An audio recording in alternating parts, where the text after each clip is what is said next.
எல்லாருக்கும் வணக்கம். இன்றைக்கி நம்ம சேனலில் பார்த்தீங்கன்னா சுகரை கண்ட்ரோல் பண்ணுற ஒரு ட்ரிங்க் தான் ரெடி பண்ண போகிறோம். இதுக்கு தேவையான பொருட்கள் பார்த்திங்கன்னா நவாப்பழம், அதாவது நாவல் பழம்னு சொல்லுவோம் இல்லையா, அதோட விதைப்பகுதி, அது மேலே உள்ள தோலை நீக்கிட்டு உள்ளே இருக்க பருப்பு பகுதியை மட்டும் நல்லா வெயிலில் காய வச்சு எடுத்து வச்சுருக்கோம். இது வந்து உங்களுக்கு நாட்டு மருந்து கடையிலையும் கிடைக்கிது ரெடிமேடாக, அதே சமயத்தில் பவுடராகவும் கிடைக்கிது. இப்போ பாருங்கள், இது ரொம்ப நல்லா காஞ்சிருக்கனால முதல்ல ஒரு உரலில் வச்சு லைட்டாக ஒன்றும் பாதியமாக உடச்சி எடுத்துக்கலாம். அதுக்கப்புறம் நம்ம இதை மிக்சியில் போட்டு நல்லா பவுட்ரு பண்ணிக்குவோம். டைரெக்டாக போட்டிங்கன்னா மிக்சி பிளேடு வந்து சீக்கிரமாக வேஸ்ட் ஆயிரும்.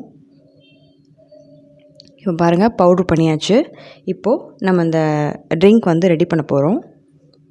ஒரு கிளாஸ் எடுத்துக்கோங்க. இதில் 1 டீஸ்பூன் அளவுக்கு இல்லைனா 1 கிராம் அளவுக்கு இந்த பவுடரை சேர்த்துக்கோங்க. சேர்த்ததுக்கப்புறமா 1 டம்ளர் அளவுக்கு தண்ணியும் சேர்த்துக்கோங்க. நல்லா கலந்து விட்டோம் அப்படின்னா இந்த ட்ரிங்க் வந்து ரெடி ஆயிடுச்சு. இதை வந்து சுகர் பேஷண்ட் வந்து காலையில் ஒரு தடவையும் மாலை நேரத்தில் ஒரு தடவையும் சாப்பிட்டாங்க அப்படின்னா சுகர் வந்து கண்ட்ரோலில் இருக்கும். இது எங்கள் வீட்டில் எங்கள் அப்பா வந்து ஃபாலோ பண்ணுற ஒரு விஷயம். சுகர் பேஷண்ட்டுக்கு இது ரொம்பவே யூஸ்ஃபுல்லாக இருக்கும்னு சொல்லிவிட்டு நான் இந்த வீடியோ ரெடி பண்ணியிருக்கேன். உங்கள் வீட்டில் யாராவது இருந்தாங்க அப்படின்னா அவங்களுக்கு இது கொடுங்க. சுகர் வந்து கண்ட்ரோலில் இருக்கும். மறுபடியும் இன்னொரு சூப்பரான வீடியோவில் உங்களை சந்திக்கிறேன். தேங்க்ஸ் ஃபார் வாட்சிங்.